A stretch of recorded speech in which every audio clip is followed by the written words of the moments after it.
أعوذ بالله من الشيطان الرجيم بسم الله الرحمن الرحيم warahmatullahi wabarakatuh. Bismillahirrahmanirrahim. Alhamdulillahi rabbil alamin. Wassalatu wassalamu ala sayyidina Muhammad Miftahi babi rahmatillah adada ma fi ilmillah. Salatan wa salaman daimaini bidawami mulkillah wa ala alihi wa sahbihi wa man walah. Allahumma la ilma lana illa ma 'allamtana wa la fahma lana illa ma 'allamtana innaka antal alimul hakim. Allahumma harijna min dhulumatil wahmi wa agrimna binuril fahmi waftah lana abwaba fadlika wa rahmatika wa ghazaini ilmika birahmatika ya arhamar rahimin. Amin ya rabbal alamin. Alhamdulillah, segala puji milik Allah. Kita bersyukur kepada Allah Subhanahu wa ta'ala atas limpahan nikmat pemberian yang Allah berikan kepada kita. Khususnya adalah pemberian Allah berikan kepada kita, kita bisa untuk beribadah kepada Allah Subhanahu wa ta'ala. Kita bisa untuk berzikir menyebut nama Allah Subhanahu wa ta'ala. Kita bisa untuk berdoa memohon kepada Allah. Kita bisa untuk beristighfar minta ampun kepada Allah.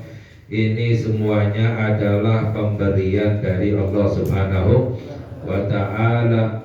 Istilahnya tidak berhak kita untuk meminta balasan dari ibadah kita.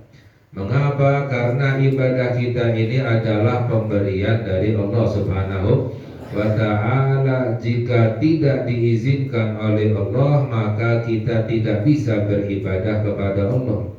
Jika tidak diizinkan oleh Allah, kita tidak bisa untuk berzikir menyebut nama Allah. Jika tidak diizinkan oleh Allah, kita tidak bisa minta ampun kepada Allah Subhanahu wa ta'ala. Jadi ini adalah izin dari Allah, pemberian dari Allah, nikmat dari Allah Subhanahu wa ta'ala yang seharusnya kita syukuri. Kita bersyukur ketika kita mendapatkan nikmat dunia, nikmat harta. Seharusnya kita lebih bersyukur lagi ketika mendapatkan nikmat bisa beribadah kepada Allah Subhanahu wa ta'ala. Kita merasa senang, bahagia ketika mendapatkan nikmat dunia, nikmat harta. Seharusnya kita lebih bergembira, lebih senang ketika bisa untuk ibadah kepada Allah. Ya, dalam Al-Quran Allah Subhanahu wa ta'ala berfirman, qul bifadlillahi wa birahmatihi fabidzalika falyafrahu huwa khairum mimma yajma'un. Allah berfirman di dalam Al-Quran yang artinya, katakanlah dengan karunia-Nya Allah, dengan rahmatnya Allah, seharusnya mereka itu bergembira. Seharusnya mereka bergembira ketika mendapatkan karunia dan rahmat dari Allah Subhanahu wa ta'ala. Huwa khairum mimma yajma'un, itu lebih baik, lebih mulia daripada apa yang mereka kumpulkan dari harta dunia. Sebab harta dunia itu sementara, sirna, fana, akan hilang semuanya. Tapi nikmat ibadah abadi selama-lamanya dari Allah Subhanahu wa ta'ala. Jadi seharusnya ya kita mensyukuri. Kita tidak merasa hebat, kita tidak merasa mulia karena ibadahnya kita. Apalagi merasa sombong dengan ibadahnya, ya. Mengapa? Karena kita bisa beribadah itu adalah pemberian dari Allah Subhanahu wa ta'ala. Itu makna ketika kita mengucapkan la haula wa la quwata illa billah, ya. La haula maknanya adalah tidak ada kemampuan, wa la quwata tidak ada kekuatan, illa billah kecuali dengan izin Allah. Apa maknanya? Ya, para ulama menjelaskan la haula tidak ada kemampuan untuk berbuat taat kepada Allah.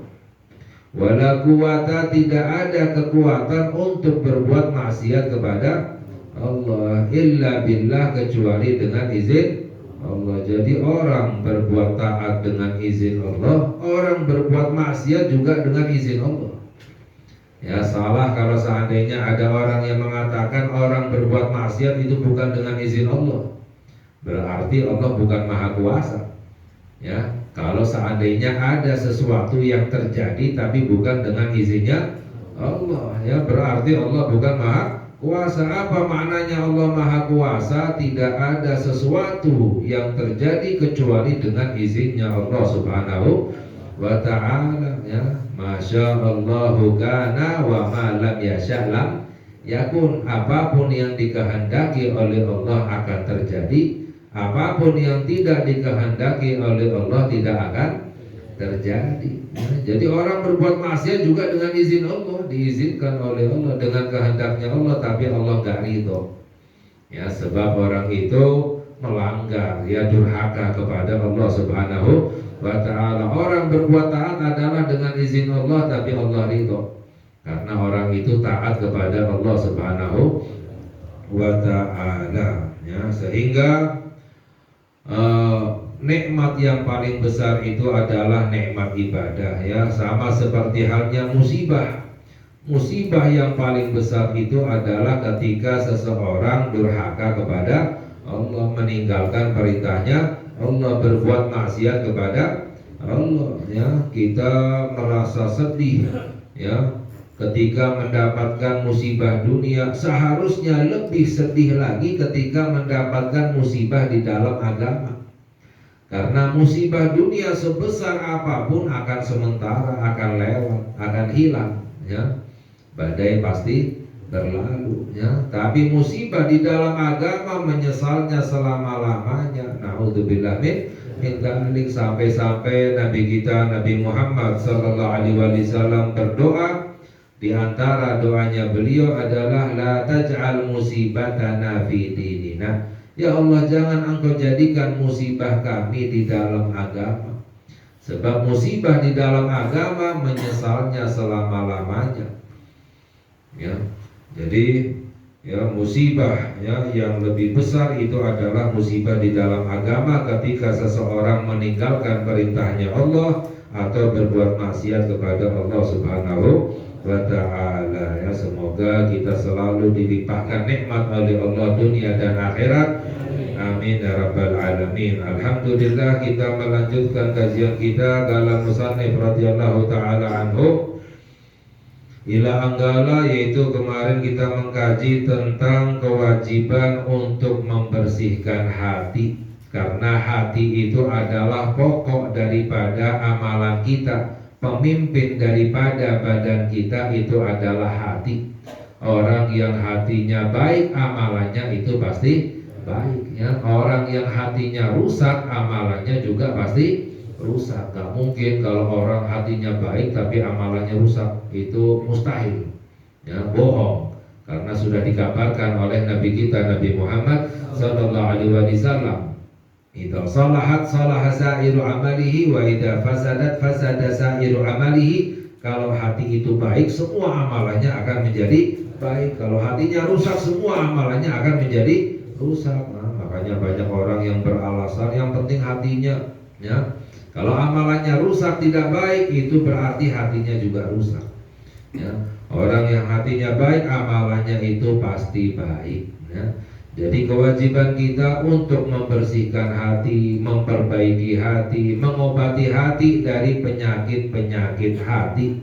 Sebab hati itu juga adalah tempat yang dilihat, yang dipandang oleh Allah Subhanahu wa ta'ala. Ya, kita memperbaiki rupa kita, memperindah rupa kita, pakaian kita, zahirnya kita, badannya kita, karena dilihat oleh orang lain. Ya, ya, seharusnya kita lebih lagi memperindah hati kita, membersihkan hati kita, memperbaiki hati kita. Karena apa? Karena hati kita yang melihat adalah Allah Subhanahu wa ta'ala. Ya, yauma la yanfa'u malun wala balun illa man atallaha biqalbin salim ya. Yauma di hari kiamat itu la yanfa'u malu wala banun. Harta tidak bermanfaat, anak tidak bermanfaat, jabatan semuanya nanti di hari kiamat tidak bermanfaat. Illa man atallaha biqalbin salim, kecuali orang yang mendatangi Allah, menemui Allah dengan membawa hati yang selamat, hati yang bersih, ya, itu baru mendapatkan ya rahmatnya Allah Subhanahu wa ta'ala. Itu baru hamba yang diselamatkan oleh Allah Subhanahu wa ta'ala. Dan itu adalah amalan yang paling besar, amalan yang paling tinggi, yang paling besar fadilahnya adalah amalan hati. Mengapa? Karena orang yang hatinya baik, amalannya itu akan menjadi baik. Orang walaupun beribadah ya, tapi kalau hatinya kotor, rusak ibadahnya, tidak diterima ibadahnya oleh Allah ya. Makanya yang harus diutamakan adalah amalan hati ya. Syekh Abdul Qadir Al-Jailani ya, qaddasallahu sirrahu, beliau berkata, ma wasaltu ilallahi bi kathratis salah wala siyam. Beliau berkata, aku ini sampai kepada Allah, aku ini mendapatkan ridhonya Allah, rahmatnya Allah, bukan dengan banyaknya sholat, bukan dengan banyaknya puasa, akan tetapi bisalamati sudur, dengan hati yang selamat, hati yang bersih. Itu baru mendapatkan kemuliaan dari Allah Subhanahu wa ta'ala.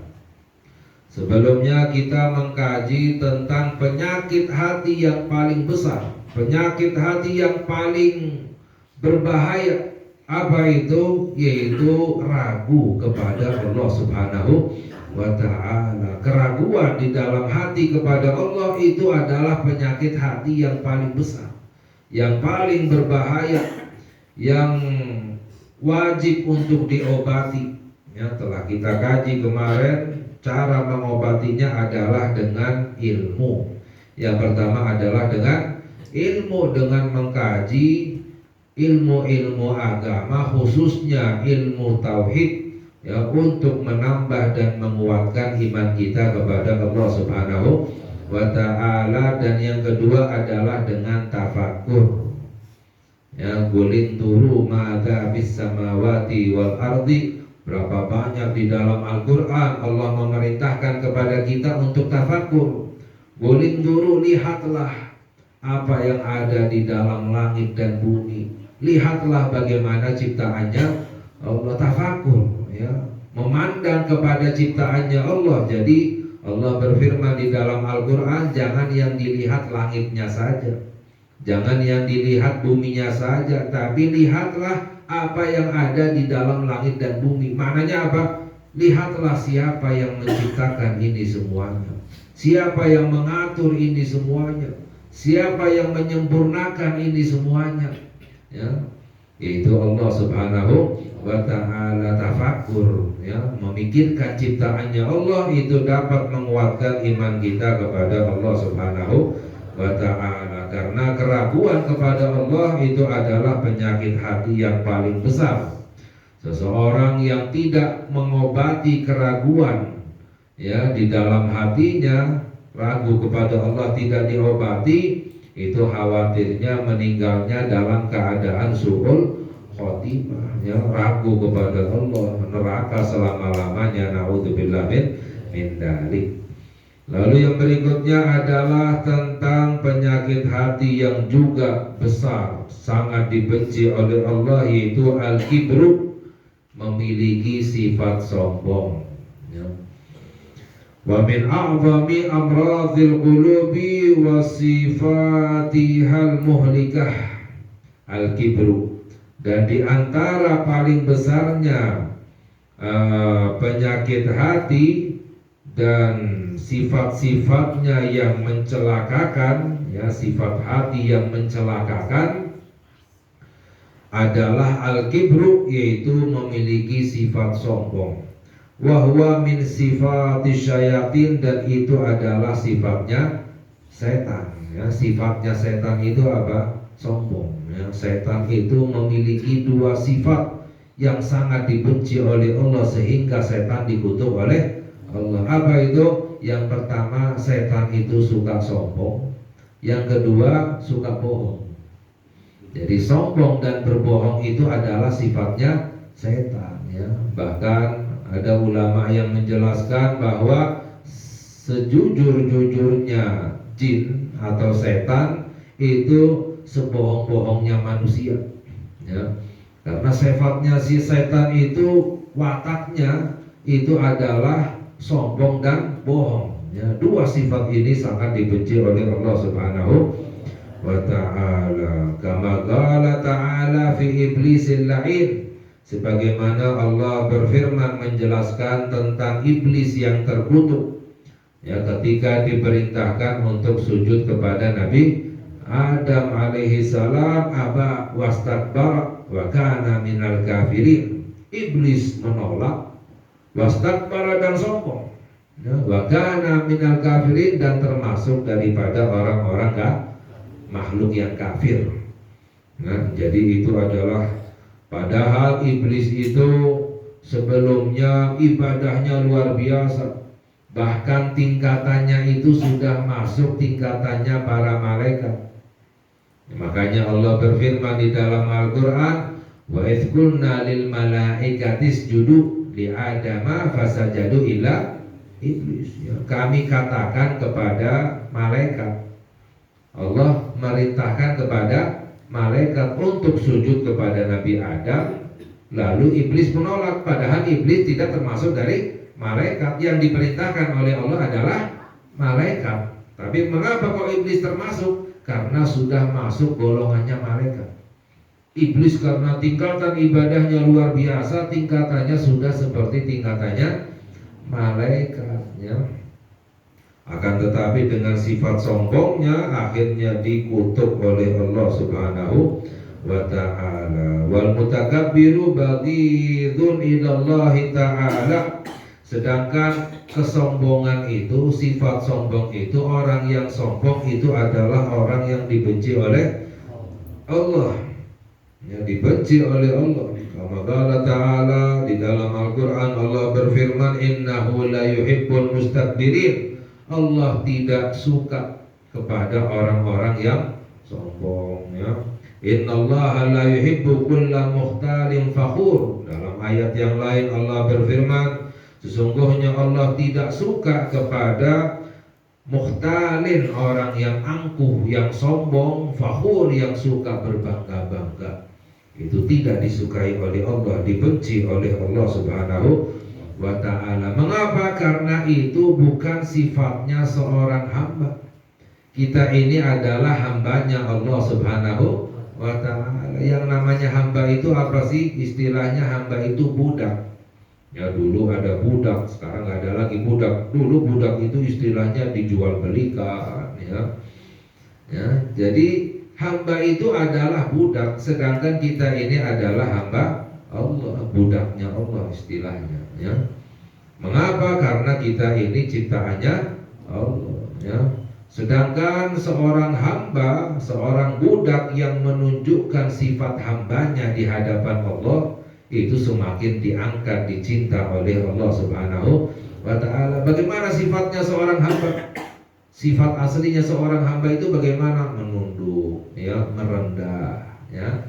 Semakin menunduk di hadapan Allah, semakin merendah kepada Allah, semakin dicinta, dimuliakan, diangkat oleh Allah. Karena apa? Ini adalah sifatnya seorang hamba, ya.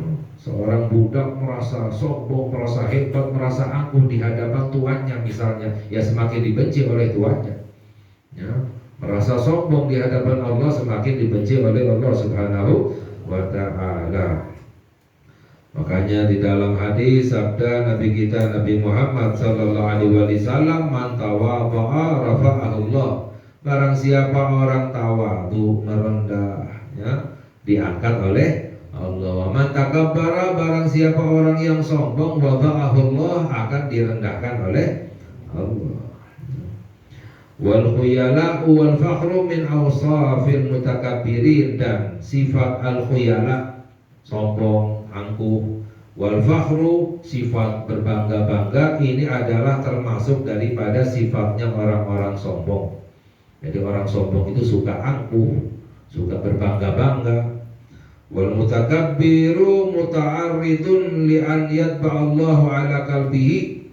Dan orang yang sombong itu akan menghadapi hukuman, yaitu akan ditutup hatinya oleh Allah Subhanahu wa ta'ala. Jadi orang yang sombong itu menghadapi hukuman dari Allah, ditutup hatinya oleh Allah. Kama qala ta'ala, kadzalika yatba'ullahu ala kulli qalbin mutakabbirin jabbar. Ya, Allah berfirman di dalam Al-Qur'an, demikian Allah menutup, ya, ala kulli qalbin, itu semua hati mutakabbir, yang sombong, yang jabbar, yang sewenang-wenang, yang zalim.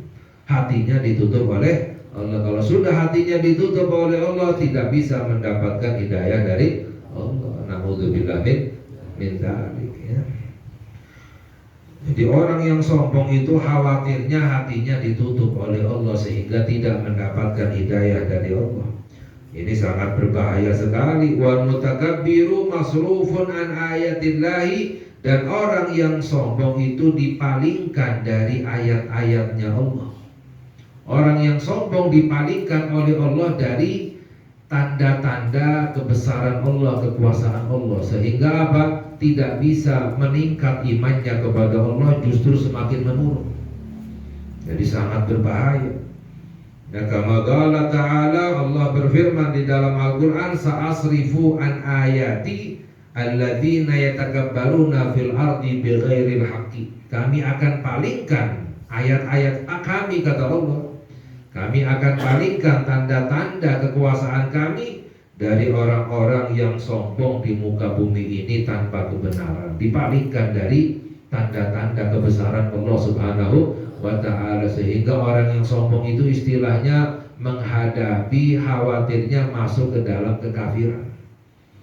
Karena mengapa dipalingkan oleh Allah dari tanda-tanda kebesaran Allah Subhanahu wa ta'ala. Na'udzubillah min dzalik, ya. Contohnya iblis, ya, ibadahnya luar biasa, tingkatannya seperti tingkatan malaikat, akhirnya apa? Menjadi kafir kepada Allah, ya. Durhaka kepada Allah. Mengapa? Karena sifat sombong, ya. Ketika diperintahkan untuk sujud kepada Nabi Adam, qala ana khairum minhu khalaqtani min nar wa khalaqtahu min tin. Aku lebih baik dari Adam, ya. Engkau ciptakan aku dari api, engkau ciptakan Adam dari tanah. Ya, istilahnya api kan, ya, meninggi, apa istilahnya, lebih kekuatannya lebih kuat daripada tanah, ya. Merasa demikian iblis, ya. Dan juga iblis menganggap bahwa Nabi Adam istilahnya orang kemarin, orang baru, kok saya suruh tunduk kepada Nabi Adam alaihissalam, ya. Sombongnya akhirnya dikutuk oleh Allah Subhanahu wa ta'ala, ya. Bahkan diceritakan, ada riwayat diceritakan oleh Al-Imam Al-Ghazali radhiyallahu ta'ala anhu, dahulu, ya, di zaman Nabi Musa, ya, iblis itu sempat ingin taubat kepada Allah. Iblis ingin bertaubat kepada Allah, ya. Iblis datang kepada Nabi Musa alaihissalam, wahai Musa, tolong, ya, sampaikan kepada Allah, iblis ingin bertaubat kepada Allah, ya, karena aku ini adalah termasuk dari hambanya Allah, ya. Jadi saya ini hamba Allah juga, tolong sampaikan aku ingin bertaubat kepada Allah. Oh, Nabi Musa gembira mendengar iblis ingin bertobat kepada Allah. Akhirnya Nabi Musa sampaikan kepada Allah, karena beliau adalah kalimullah, yang julukannya itu kalimullah, langsung berbicara langsung dengan Allah Subhanahu wa ta'ala. Ya Allah, iblis hambamu ingin bertobat kepadamu. Lalu Allah Subhanahu wa ta'ala menjawab, wahai Musa, sampaikan kepada iblis, ya, kalau ingin bertobat, ingin aku ampuni, ingin aku terima taubatnya, cukup datang ke kuburannya Nabi Adam, sujud sekali. Karena dahulu diberitakan sujud, tidak mau. Sekarang Nabi Adam udah wafat, datang ke kuburannya Nabi Adam, sujud sekali, aku akan terima taubatnya. Semua dosanya diampuni oleh Allah. Nabi Musa gembira, ya, lalu sampaikan kepada iblis, wahai iblis, ya, Allah akan menerima tobatmu, Allah akan mengampuni semua dosamu, syaratnya hanya satu, karena kamu dahulu tidak mau sujud kepada Nabi Adam, sekarang datang ke kuburan Nabi Adam sujud sekali saja, nggak perlu yang lain, ya, langsung semua dosamu diampuni oleh Allah Subhanahu wa Ta'ala. Ya. Iblis menjawab, hidupnya Nabi Adam saja yang saya nggak mau sujud, apalagi matinya Nabi Adam, apalagi bangkainya Nabi Adam, kata iblis. Ini, ya, sombongnya iblis. Hidupnya Nabi Adam masih hidup saja saya nggak mau sujud, apalagi udah jadi bangkai, kata iblis. Ya. Ini bagaimana sifat sombong yang membuatnya tertutup dari rahmatnya Allah Subhanahu wa Ta'ala, tertutup dari hidayahnya Allah Subhanahu wa Ta'ala. Bahayanya sifat sombong, ya. Wa qala Rasulullah sallallahu alaihi wasallam, yaqulullahu ta'ala, di dalam hadis disampaikan oleh Nabi kita Nabi Muhammad sallallahu alaihi wasallam, bahwa Allah Subhanahu wa Ta'ala berfirman di dalam hadis kursi. Allah berfirman, al-kibriya'u ridai. Allah berfirman, kebesaran itu adalah sorbanku, kata Allah. Maknanya kebesaran itu adalah sifatku. Allah Maha Besar, itu adalah sifatnya Allah, ya. Jadi Allah itu sifatnya al-kibriya. Artinya apa? Allah Maha Besar. Kalau hamba yang mengaku besar, merasa besar, itu bukan kebesaran, namanya sombong, al-kibru, ya. Al-kibriya'u ridai, kibria itu, kebesaran itu adalah sorbanku, kata Allah istilahnya, ya, karena itu adalah sifatnya Allah. Wal azamatu, dan keagungan itu adalah izari, kainku. Maknanya sifatnya Allah, ya, kebesaran dan keagungan. Faman naza'ani wahidan minhuma alqaituhu finnar. Barang siapa orang yang ingin merebut salah satu dari sifatku itu, berselisih, rebutan denganku, dengan sifat kebesaran dan keagungan, aku akan lemparkan dia ke dalam api neraka. Jadi jangan istilahnya bersaing dengan sifatnya Allah, yaitu Allah Maha Besar, Allah Maha Agung. Ya, jangan merasa sombong, merasa mulia, merasa besar, karena itu adalah sifatnya Allah. Bersaing dengan sifatnya Allah, dilempar oleh Allah ke dalam api neraka. Na'udzubillah min dzalik. Wa qala alaihi salatu wassalam, dan juga dalam hadis sabda Sayyiduna Muhammad sallallahu alaihi wasallam, yuhsyarul mutakabbirun yaumal qiyamati mithlu dzar fi suratir rijal yakhsyahumudz dhullu min kulli makanin. Itu dalam hadis disabdakan oleh Nabi Muhammad sallallahu alaihi wasallam, nanti di hari kiamat yuhsyarul mutakabbirun, orang-orang sombong itu akan dikumpulkan ketika dibangkitkan dari kuburnya semua orang. Di hari kiamat nanti orang-orang yang sombong itu akan dibangkitkan dari kuburnya, dikumpulkan, rupanya seperti rupa semut, ya, sangat kecil sekali, ya, bentuknya bentuk manusia, tapi ukurannya seperti ukuran semut, ya. Yang lain dibangkitkan dari kuburnya normal badannya, ya.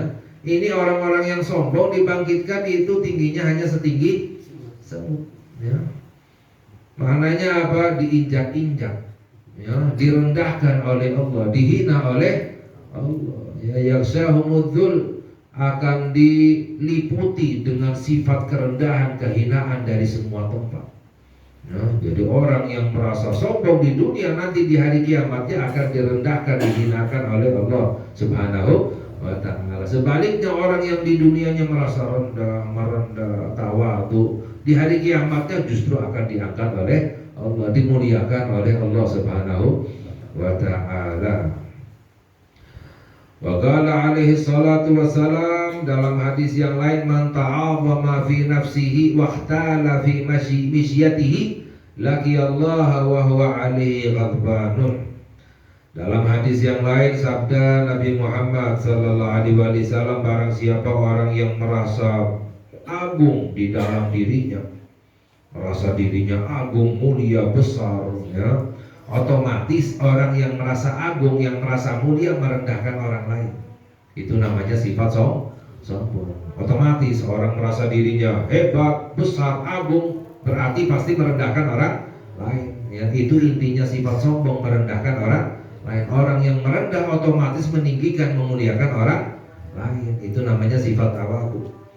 Barang siapa orang yang mengagung, merasa agung di dalam dirinya dan berjalannya itu angkuh, sombong, maka akan menemui Allah nanti di hari kiamat dalam keadaan dimurka oleh Allah Subhanahu wa ta'ala. Ya, jadi sifat sombong itu adalah sifat yang sangat dibenci oleh Allah, karena itu bukan sifat seorang hamba. Orang semakin merendah semakin diangkat oleh Allah, semakin merendah semakin dimuliakan oleh Allah. Makanya orang yang paling mulia yaitu Nabi kita, Nabi Muhammad Sallallahu Alaihi Wasallam, itu beliau adalah orang yang paling merendah. Dalam hadis diriwayatkan bahwa Nabi Muhammad Sallallahu Alaihi Wasallam di dalam rumahnya itu menjahit pakaiannya sendiri, menambal pakaiannya, menjahit sendalnya, membantu pekerjaan rumah tangga, menyapu istilahnya, ngepel, ya, cuci piring. Ini yang dilakukan oleh Nabi Muhammad Sallallahu Alaihi Wasallam. Padahal beliau adalah orang yang paling mulia, makhluk yang paling mulia. Istilahnya kalau malaikat yang nyapu rumahnya Nabi Muhammad masih wajar, masih pantas, karena Nabi Muhammad lebih mulia dari malaikat. Tapi tidak, beliau melakukan sendiri, ya. Tawadhunya luar biasa, selalu merendah, ya, sehingga beliau dimuliakan, diangkat oleh Allah Subhanahu wa ta'ala. Ya, semoga insyaallah yang lain kita kaji pada lain kesempatan. Allah beri hidayah kepada kita, Allah bersihkan hati kita dari penyakit-penyakit hati, Allah ampuni dosa-dosa kita, Allah kabulkan hajat-hajat kita. Amin ya rabbal alamin. Wa sallallahu ala sayyidina Muhammad wa ala alihi wa sahbihi wasallam. Walhamdulillahi rabbil alamin. Wassalamualaikum warahmatullahi wabarakatuh.